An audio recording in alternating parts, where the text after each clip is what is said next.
같이 한음성으로 읽도록 하겠습니다. 디모데전서 1장 12절에서 17절입니다. 같이 읽습니다. 나를 능하게 하신 그리스도 예수 우리 주께 내가 감사함은 나를 충성되이 여겨 내게 직분을 맡기심이니 내가 전에는 비방자요 박해자요 폭행자였으나 도리어 긍휼을 입은 것은 내가 믿지 아니할 때에 알지 못하고 행하였음이라. 우리 주의 은혜가 그리스도 예수 안에 있는 믿음과 사랑과 함께 넘치도록 풍성하였도다. 미쁘다 모든 사람이 받을 만한 이 말이여, 그리스도 예수께서 죄인을 구원하시려고 세상에 임하셨도다 하였도다. 죄인 중에 내가 괴순이라. 그러나 내가 긍휼을 입은 까닭은 예수 그리스도께서 내게 먼저 일체 오래 참으심을 보이사 후에 주를 믿어 영생하는 자들에게 본이 되게 하려 하심이니라. 영원하신 왕 곧 썩지 아니하고 보이지 아니하고 홀로 하나이신 하나님께 존귀와 영광이 영원 무궁하도록 있을지어다.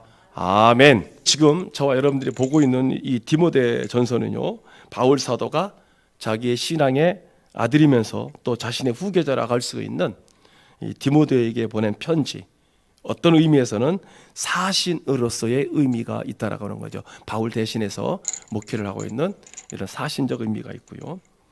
그래서 오늘 이 특별히 12절에서 17절의 말씀은요, 어떤 이 특별히 이 말씀은 뭐냐면요, 바울이 과거에 얼마나 예수 믿는 사람과 교회를 박해했습니까? 박해도 보통 박해가 아니죠. 그래서 자신이 그 교회들을, 성도들을 엄청나게 박해했던 것들을 여과 없이 폭로하면서 참회하는 마음들이 기록되고 있는 것들은 이제 이후에 쭉 나옵니다. 그런데 그게 이 바울도 참 우리가 인간적으로 보면은 복음을 막 디모데나 또는 여러 사람들에게 전하다가 갑자기 여러분들이 잘 아시는 말씀들이 툭툭 튀어나옵니다. 오늘도 그거예요. 내가 죄인 중에 계시다. 그냥 툭 튀어나오는 겁니다. 여러분들이 갈라디아서라든지 또는 여러 곳을 읽다 보면은요, 바울이 자기 간증하는 것들이 크게 3번이 나옵니다. 여러분들이 읽으시다가 보면은 바로 그런 부분들입니다. 그런데 그게 연관이 없는 게 아니고 어떤 말씀을 전하다가 이렇게 자신의 어떤 그런 과거의 간증들을 툭 펴내는 것을 보고 있죠. 그래서 오늘 아까 한참 동안 나왔던 그 15절의 말씀이 제가 그 히브리 원문을 직역한 그런 말씀이 저 말씀이거든요. 저렇게 되어 있습니다. 그러니까 예수와 마흐 야시께서, 그러니까 저게 뭐 예수 그리스도라는 말을 말하자면 헬라어로 하면은 예수와 마흐예스 아시 이렇게 된 거예요. 그래서 죄인들을 구원하시려고 세상에 오셨다는 이 말씀은 모든 사람이 받을 만한 신실하신 말씀이라 나는 그 죄인들 중에 첫째다. 저게 이제 헬라어 원문을 바로 그대로 직역한 말씀이 저거거든요. 오늘 우리가 지금 보고 있는 말씀은 미쁘다 모든 사람이 받을 만한 이 말이여. 그런데 여기에 이것은 이제 말하자면 미쁘다라고 하는 우리 성경으로 우리식으로 이제 재해석한 말씀이 오늘 지금 저와 여러분들이 읽는 그런 말씀이죠. 이게 말하자면 바울의 첫 번째 신앙 고백이 될 수도 있죠. 여기 지금 디모데전서에서 디모데에게 편지를 보내면서. 그러면 이 말이 얼마나 깊은 말인지 모릅니다. 대대로 내려오면서 많은 성자들과 많은 신학자들이 이 바울의 말을 인용을 하고 본받아서 죄인의 괴수라는 말을 쓴 분도 있고요. 이런 얘기를 한 분들도 참 많이 있습니다. 우리가 항상 그러죠. 아이고 나는 죄인 중에 괴수야. 이런 말들을 하시거든요. 그러므로 먼저는 우리가 이 말을 제일 먼저 우리에게 계시해 주신 바울의 의도, 이 말의 의도. 그래서 맨 처음에 우리 성경, 여러분들이 보시고 계신 성경에는 미쁘다 모든 사람이 받을 만한 이 말이여로 시작해서 그 15절 맨 끝에는 내가 죄인 중에 괴수다라는 말로 마무리 짓는 이 말씀을 중심으로 우리가 같이 은혜를 나누고자 합니다. 그러면 그게 첫 번째로 왜 이 말을 했느냐면요, 자신이 죄인임을 깊이 인식했다는 뜻입니다. 자기가 죄인임을 인식했어요. 즉 바울은 자기 자신이 죄의식을 가지고 있었다라는 뜻입니다. 본문 15절, 미쁘다 모든 사람이 받을 만한 이 말이요. 그러면 이제 먼저 이 미쁘다라고 하는 단어, 이 미쁘다라고 하는 단어는요, 우리가 그럽니다. 항상 이것이 지금 저기 보시면 헬라어로 기록된 말씀이니까 헬라어의 피스토스라고 하는 단어거든요. 저 말은 믿을 만한 신실한이라는 뜻이거든요. 그래서 이제부터 자신이 하는 말이 논란의 여지가 없는 진리다라는 의미를 가지고 있는 게 지금 이 미쁘다 이 말이야라는 겁니다. 그러니까 지금부터 전개할 모든 말은 신학적 논란의 여지가 없는, 이거는 진리다이라는 말입니다. 이것이 바로 어떤 신학자는 말하기를 목회서신의 특징이다, 특색이다라고 얘기하는 분도 있습니다. 그런데요, 이 말이, 이 미쁘다 이 말이요, 이 말이 디모데후서, 여기 지금 보면은 디모데전서 3장 1절에도 이 말이 나와 있고요. 그리고 그 다음에 디모데전서 4장 9절, 그리고 디모데후서 2장 11절, 또 디도서 3장 8절 등등의 이 말씀들이 나와 있습니다. 미쁘다 이 말이여, 또 4장 9절에도 미쁘다 이 말이여, 모든 사람이 받을 만한 하더라, 또 디모데후서 2장 11절에 또 미쁘다 이 말이여, 우리가 주와 함께 죽었으면 또한 함께 살 것이다. 또 디도서 3장 8절에도 미쁘다 이 말이여. 계속 이 말을 바울은 여기서 저렇게 계속 쓰고 있습니다. 자, 이 말씀들의 공통점이 뭐냐면 미쁘다라는 말입니다. 아까 말씀드린 것처럼 논란의 여지가 없는 진리다. 그게 지금 공통적으로 바울의 서신의 속에서 공통적으로 이 말이 들어가 있습니다. 앞에서 말씀드린 것처럼 미쁘다라는 말의 뜻이 신실한 이 말이요, 또는 정직한 이 말이요, 또는 믿을 수 있는 이 말이요, 또는 소중한 이 말이요. 그러니까 바울이 예수 그리스도에 대해서 증거를 하는데 너무나 소중하고 너무나 신실하고 너무나 정직하고 이라는 뜻입니다. 그러면 이 말은, 이 미쁘다 이 말은 바울의 특색이죠. 그럼 예수님은 뭐라고, 중요한 말 할 때 뭐라고 하셨죠? 앞에 꼭 어떤 말을 붙였죠? 진실로라는 말을 썼죠. 그리고 더 중요할 때는 진실로를 몇 번 썼어요? 2번 썼죠. 진실로 진실로 너희에게 이르노니.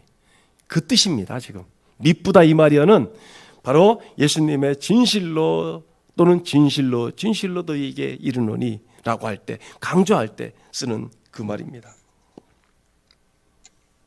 그러니까 바울도 중요한 말을 하고자 할 때는 이렇게 미쁘다 이 말이여를 썼고요.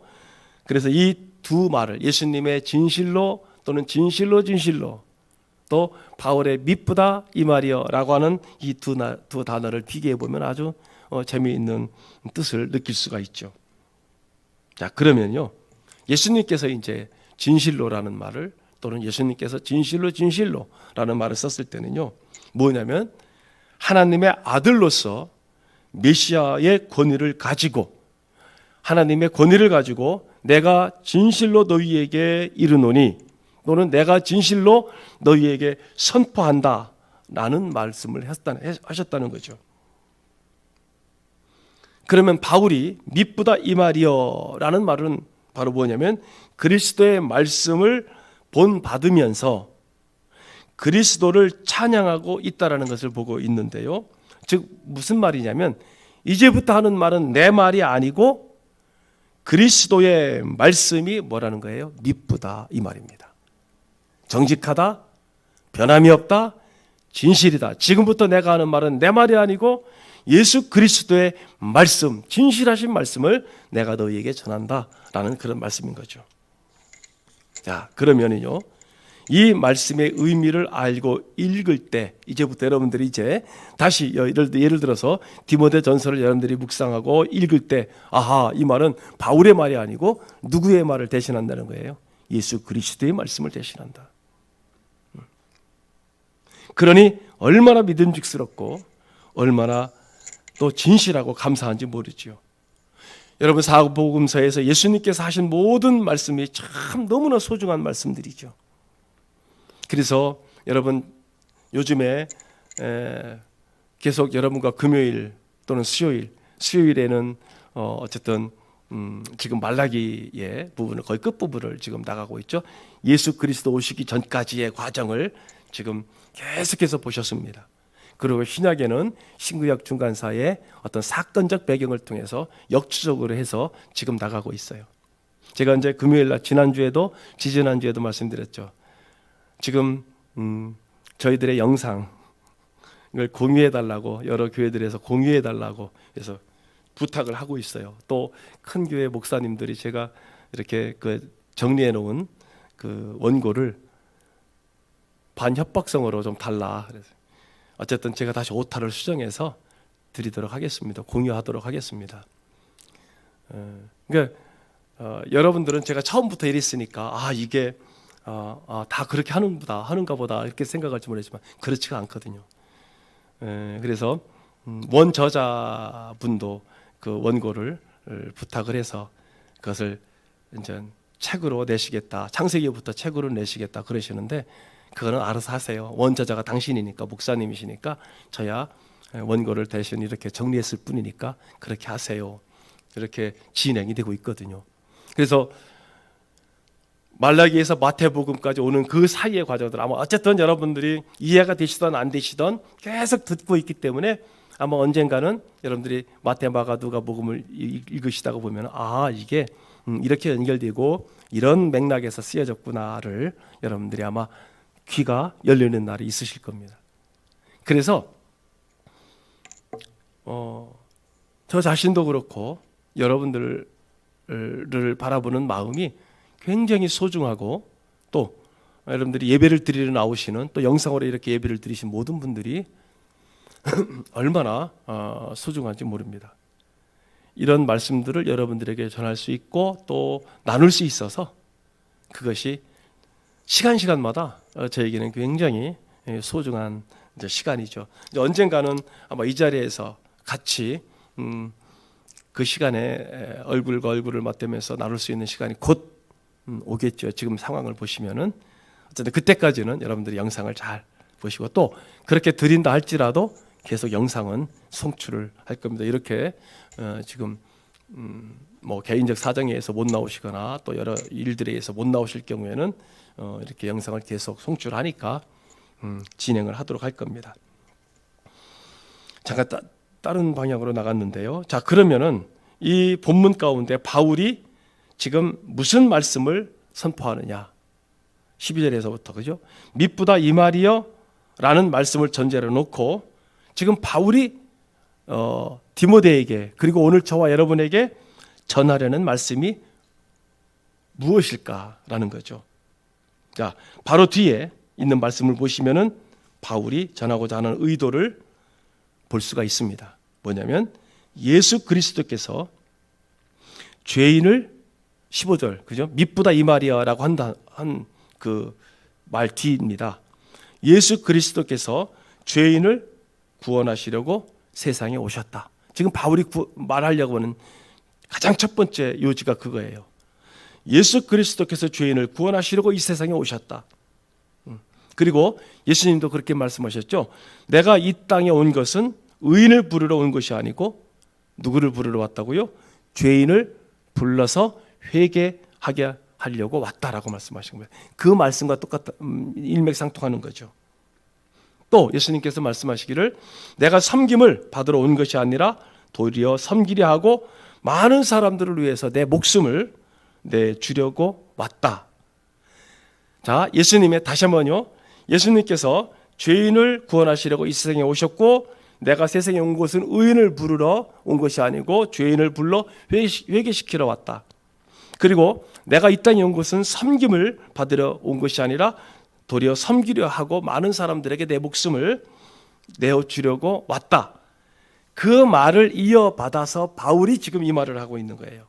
그 예수님의 말씀을 이어받아서 그런 겁니다. 미쁘다 이 말이야라는 말은 지금 앞에서 조금 전에 제가 말씀드렸던 바울이 이 말을 하시고 그런 겁니다. 그 말을 받아서 바울이 이 말이 얼마나 믿을 만한 말씀이고 신실하신 말씀이고 그렇기 때문에 미쁘다 이 말이요 라는 뜻입니다.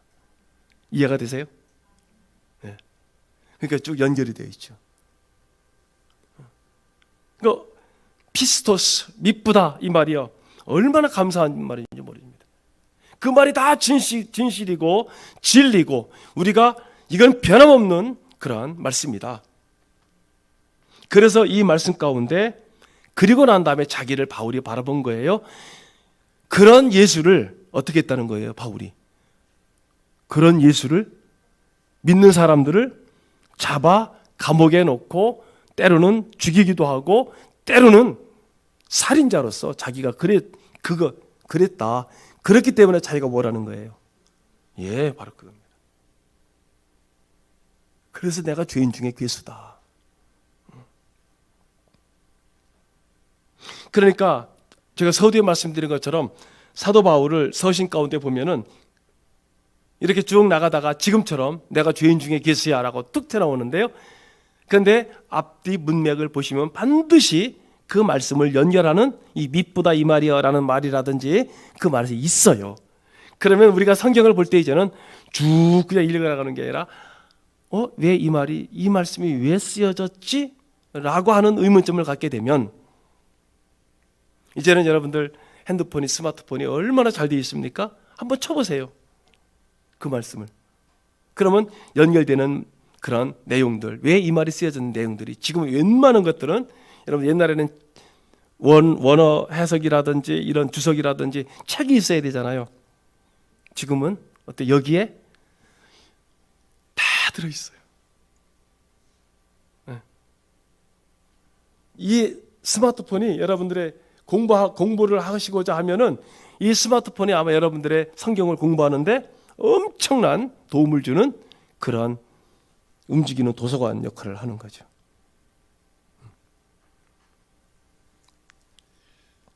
그러니까 예를 들어서 아까 말씀드린 것처럼 고린도전서 15장 9절에서 부활에 관해서 갑자기 이렇게 얘기를 하다가 갑자기 부활에 관해서 쭉 얘기하다가 또 그 다음에 뭐라고 얘기하느냐면 나는 지극히 작은 자라 내가 교회를 핍박하였으므로 사도라 칭함을 받기에 감당치 못할 자로다.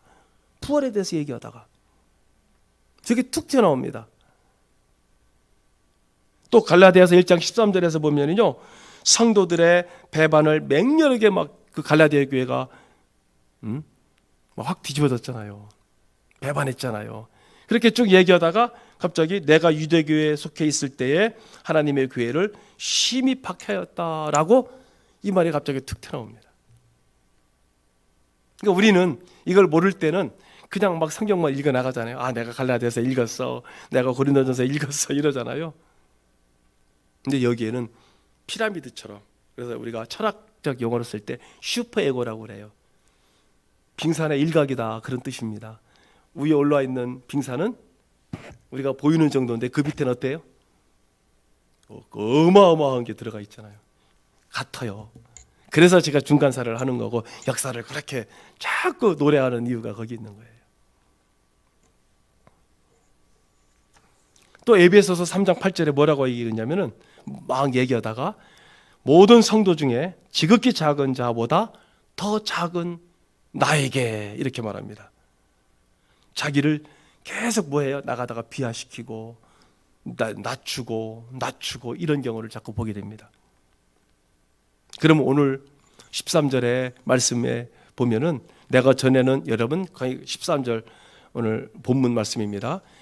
여러분 한번 13절 보세요. 거기 세 개의 단어가 있죠.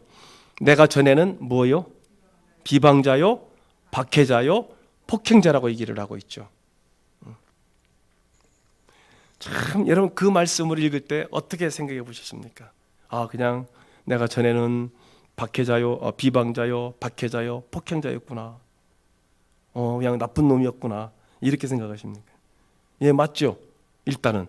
그런데 저 비방자라고 하는 말, 그 다음에 박해자라고 하는 말, 폭행자라고 하는 말, 이 말이 다 다릅니다. 그 말씀이. 그러니까 그래서 이제 15절에서 내가 죄인 중에 괴수다라고 말하고 있는데요. 그러면 죄인 중에 괴수라는 말은 뭐냐면 죄인 가운데 가장 우두머리요, 죄인 가운데 첫째라고 하는데 그런 고백인데, 그러면 내가 전하는 회방자요, 핍박자요, 폭행자라고 했는데 여기서 회방자 또는 폭행자라는 말이 뭐냐면 헬라어로 보면 블라스페몬이라는 단어예요. 되어 보시면. 그러면 저 단어가 뭐냐면 상해를 입히다와 또 패매라고 하는 연설을 뜻하는 패매, 두 단어가 합성이 돼서 뭐냐면 모독하다라는 겁니다. 그러면 내가 전에는 회방자요 이랬죠. 그러면 폭행자요 뭐냐? 예수님을 어떻게 했다는 사람이에요? 모독했다라는 거예요. 그러니까 바울이 왜 예수 믿는 사람들을 갖다가 그렇게 핍박했느냐라고 했을 때 모독했는데 모독하는 이유가 있을 거 아닙니까? 그렇죠? 그래서 거룩하신 자를 거룩하지 않게 대접하는 것, 예수님을 모독했다는 뜻이거든요. 다시 말해서 아까 앞에서 왜 여기 3절에서 11절, 특별히 9절에서 10절 왜 하나님의 이름을 망령되이 일컬었다 이 말을 설명했는지에 관해서, 그게 뭐냐면 다 자기의 관점에서 설명한 말씀이거든요. 그런데 여러분 이 말을 조금 들어가 보면요, 이 말이 참 이상한 말이 되는데, 바울은 과거에 자기처럼 하나님을 잘 믿는 사람이 없다고 자부한 사람이죠. 그러니까 바리새인입니다. 지금 바리새인 공부했죠, 우리 지난 금요일 날. 근데 이 또 다른 데 보면은 바울이 뭐라고 얘기를 하고 있어요? 자기는 바리새인 중에 바리새인이죠. 바리새인의 특징이 뭡니까? 율법, 전통, 유전, 이걸 가장 소중하게 여기는 사람들이죠. 그러면 바울 역시 어떻다는 얘기예요? 그런 사람입니다. 그러니까 자기는 하나님 율법을 철저하게 지킨 사람이니까 하나님을 누구보다도 가장 잘 섬기는 사람이라고 자부심을 가졌던 사람이죠. 그런데 그 하나님을 잘 믿는다는 것, 율법, 전통, 유전, 그것 때문에 어떻게 한 거예요? 즉 기독교를, 예수 믿는 사람들을 어떻게 했습니까? 가장 심하게 박해한 사람이라는 거예요. 그러니까 그가 볼 때 기독교인들은 하나님을 어떻게 하느냐, 반대로 하나님을 회방하는 자고요, 하나님을 망령된 자들이라고 느껴서 하나님의 여호와의 이름을 망령되이 일컫는 그런 사람들이라는 것을 자기가 뼈저리게 느껴서 이를 갈면서 기독교를 박해한 자가 바울이었다는 사실이죠. 그러니까 그래서 깨닫고 보니까, 그래서 다마스커스에서 예수님을 만나고 깨닫고 봤더니 예수 믿는 사람들이 하나님을 회방하는 것이 아니고 누가 오히려 하나님을 회방하고 있었어요? 자기가. 그러니까 우리가 바울이 변했다, 사울이 돼서 바울로 변했다, 그냥 이렇게만 하면은, 우리가 요즘 그 바리새인을 공부하고 중간사를 공부할 때 그 마카비 전쟁을 공부했을 때 거기서 바리새가 생겨났다고 그랬잖아요. 이거를 모르면은 여기 지금 바울이 내가 바리새인 중에 바리새인이요라고 하는 한 말조차도 우리는 이해가 안 되는 거예요. 그러니까 철저하게 이렇게 일했던 자가 오히려 자기가 깨닫고 보니까, 아하, 내가 이렇게 하나님을 회방한 회방자요. 그 다음에 핍박자라는 단어가 나오죠. 이 핍박자라고 하는 단어는 헬라어의 디오크텐이라는 단어인데요, 이 핍박자라는 원 의미는 뭐냐면, 저기 보십시오. 예수 믿는 사람을 끝까지 쫓아가서 괴롭히고 감옥에 잡아 넣으면서 심지어는 살해까지 하는 아주 잔인한 자, 그러니까 우리말로 핍박자라고 하는 건 굉장히 어떻게 보면은 낮춘 거예요, 수위를. 살인자라고 해야죠. 살인자. 하여튼 당시에 이렇게 기독교인에 대한 만행이란 만행은 바울이 다 저질렀던 사람이죠. 회방자요, 박해자요, 핍박자라고 하는. 그러니까 사도행전에서 보면은요, 다마스커스 도상에서 예수님을 만났습니다. 그리고 땅에 엎드려졌습니다. 바로 그 앞에 보면은, 그리고서 이제 그 앞전에서, 그죠? 그 앞전에서 무슨 일을 하고서는 지금 다마스커스로 가는 중이에요? 스데반을 죽이는 일을 하고 간 거예요. 유대인들과 같이. 그러니까 유대인들과 같이 스데반을 죽일 때, 그래서 바울은 어떤 사람입니까? 총 책임자였습니다. 스데반의 옷을 죽이려고 이제 겉옷을 벗기지 않았습니까? 그 옷을 막고 있었던 사람이고 죽여라고 한 사람이 바로 바울입니다. 그런데 그럼에도 불구하고 바울은 생각하기를 저 스데반은 죽어도 마땅한 놈, 이런 거예요. 왜? 하나님을 회방했으니까요. 여호와 이름을 망령되이 이끌었으니까요. 그래서 스데반을 죽이고 난 다음에 바울은 자기가 승리자인 줄 알았습니다. 왜? 하나님의 여호와 이름을 망령되이 일컫는 것을 한번 죽였으니까 자기가 승리자인 줄 알았습니다. 그런데 이상하게 스데반을 죽이고 승리자로서, 그리고 내가 성경에 보니까 살기가 등등해서 그 다음에 어디로 가는 겁니까? 다마스커스로, 시리아로, 안디옥으로 예수 믿는 사람을 또 잡으러 가는 거예요. 살기가 등등해서. 그런데 승리자잖아요. 내가 좋은 일을 했고 하나님을 위해서 옳은 일을 했으면 마음이 기쁘고 즐거워야 되잖아요. 그런데 스데반을 죽이고 난 그 다음부터 어떻게 됐습니까? 불안합니다. 몹시 불안합니다.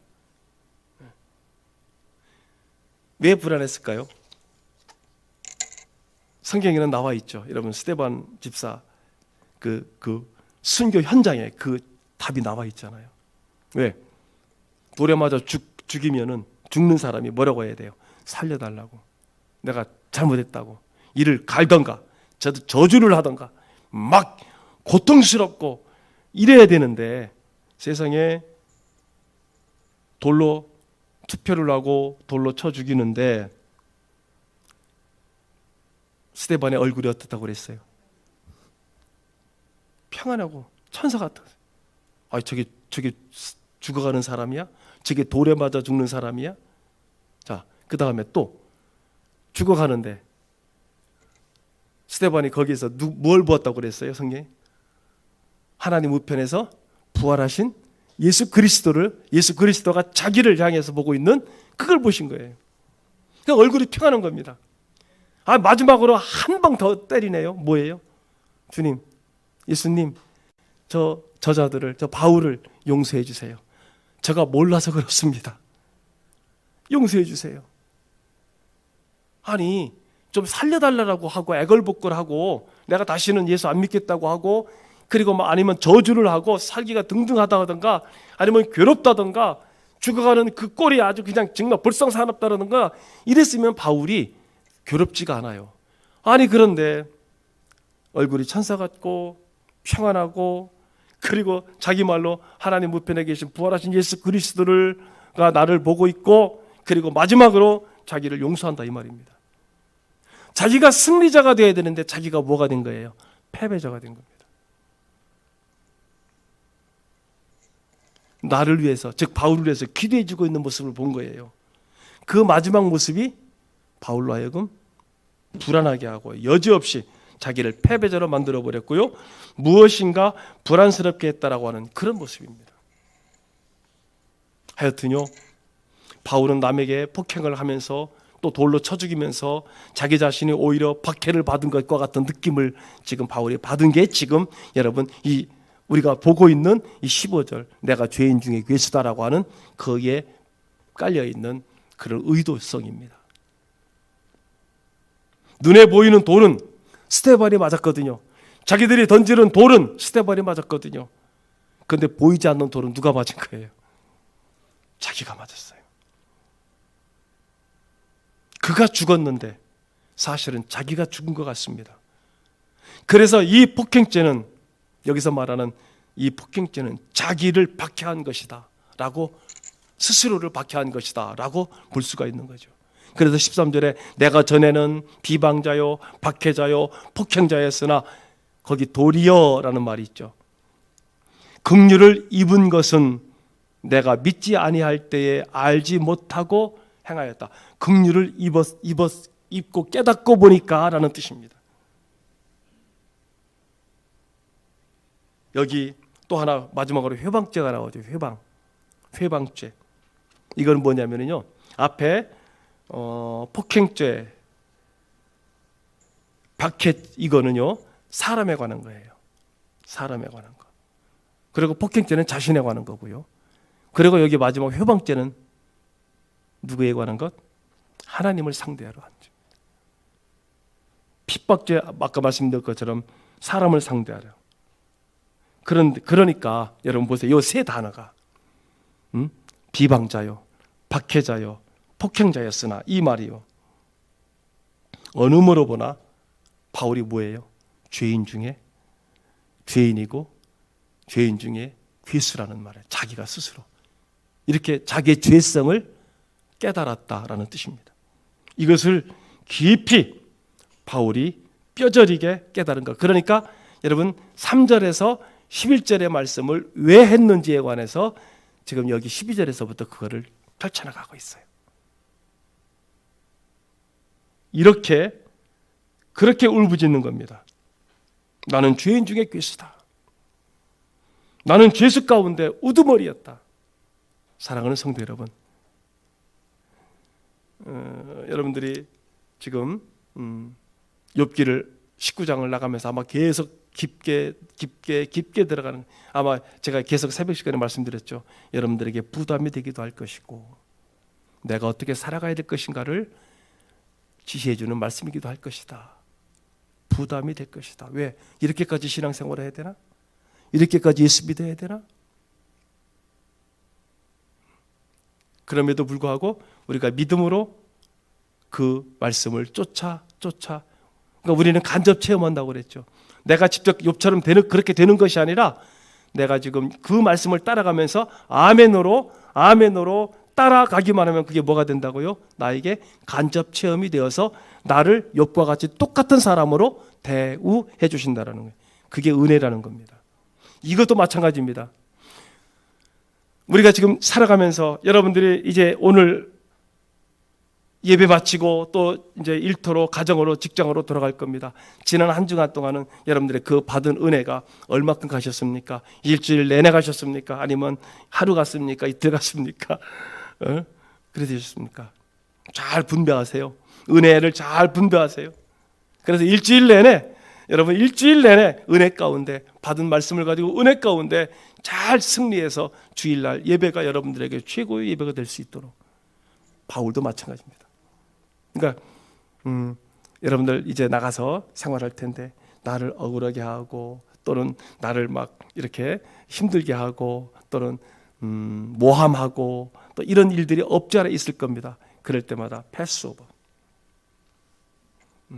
그런데 거기다가 그거 잠깐 방심하는 사이에 누가 나를 성질나게 했는데 그놈의 성질 때문에 팍 하고 올라와도 성질 확 내고, 그러면 다 엎어버리는 거예요.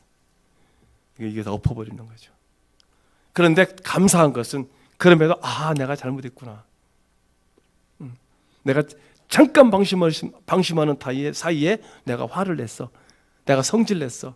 내가 누구를 욕했어. 내가 누구를 저주했어. 그런데 이 말씀을 안 들었다면은 그렇게 엎어놓고도 엎어놓은지도 모르는 거죠. 그런데 말씀을 듣고 우리가 계속 책임질하면서 내가 다음엔 그러지 말아야지. 조금 연장되고 조금 더 연장되고. 오늘 바울의 말씀도 마찬가지입니다. 앞으로 계속 나가겠습니다만은 저와 여러분들 이 바울과 같이 우리가 지금 살아가면서 우리의 죄성을 깨달을 수 있는, 그래서 항상 겸손하고 바울과 같이 이런 마음으로 살아갈 수 있는 저와 여러분 되시기를 우리 주 예수님 이름으로 간절히 축복합니다. 거룩하시고 존귀하신 주 여호와 친아버지 하나님, 주님의 놀랍고 크신 은혜와 사랑을 진심으로 감사를 드립니다. 하나님, 이렇게 하나님 욥을 통해서 또는 사도 바울을 통해서 또는 말라기 또 이사야, 에레미야, 다니엘, 에스겔, 에스라, 느헤미야, 에스더 수많은 믿음의 선진들을 우리에게 보여주시고 우리에게 말씀하여 주심은 우리도 그렇게 하나님께서 대우해 주시고 그렇게 살아갈 수 있는 삶의 방편을, 신앙의 방편을 우리들에게 제시하여 주심을 진심으로 감사를 드립니다. 한 귀로 듣고 한 귀로 흘려버릴 수도 있지만 주님 말씀을 늘 새김질하고 또 새김질하여 생활화하고 체휴화하고 그래서 체질이 되어서 우리가 날마다 조금씩 더 나아질 수 있는 우리 사랑하는 전원교회 성도 될 줄로 믿습니다. 오늘보다는 내일이 좀 더 나아지고 내일보다는 앞으로가 점점 나아져서 나중에 나도 모르는 사이에 예수 그리스도의 장성한 신앙의 분량까지 나도 모르는 사이에 가 있는 은혜 받은 성도들 될 수 있도록 축복하여 주시옵소서. 하나님, 어제는 우리 신천성결교회 청년대학부 일부가 내려와서 고된 일을 하고 갔습니다. 우리 신천성결교회 청년대학부 또 신천성결교회 목사님으로부터 시작하여서 모든 성도들의 이르기까지 저들이 가지고 있는 모든 비전과 하나님의 일들이 주 안에서 아름답게 이루어지며 우리 교회는 여기 전원교회는 이 농촌에서 하나님 우리 지역에 있는 모든 사람에게 하나님의 사랑을 흘려보낼 수 있는 축복의 통로가 되게 하여 주시옵소서. 오늘 또 영상으로 예배드린 사랑하는 귀한 성도들 또 앞서서 나오지 못한 사랑하는 귀한 성도들에게 동일한 은혜와 축복이 함께 하실 줄 믿고 감사를 드리며 예수 그리스도의 이름으로 축복하며 간절히 기도드리옵나이다. 아멘. 우리 구주 예수 그리스도의 크신 은혜와 하나님 아버지의 지극하시고 만극하신 사랑하심과 성령님의 감화, 감동, 내주, 교통, 멸려, 평강, 평안하심이 오늘 또 하나님께서 우리의 심령을 움직여 주셔서 예배를 드릴 수 있도록 발걸음을 옮겨주심에 감사를 드리며 영상으로 또 참여하신 온 성도들 또 앞서서 나오지 못하는 성도들에게까지 이제 미쁘다 이 말이여 오 예수 그리스도의 모든 말씀들이 진실하며 신뢰할 만하며 확실한 말씀이다라고 바울이 고백한 것처럼 우리도 그런 고백 가운데 일주일간의 삶이 온전한 하나님의 은혜 가운데 승리하는 삶을 살기로 결심하는 온 성도들 머리 위에 저들의 귀한 가정과 자녀 손들 위에 저들이 일하는 모든 일터 위에 앞으로 태어날 새 생명과 태어난 생명들 위에 아파서 나오고 싶으나 나오지 못하는 귀한 사랑하는 성도들을 위로하시는 위로의 하나님의 은혜가 이제로부터 영원토록 함께 하시기를 오직 나사렛 예수 그리스도의 이름으로만 복될지어다. 아멘.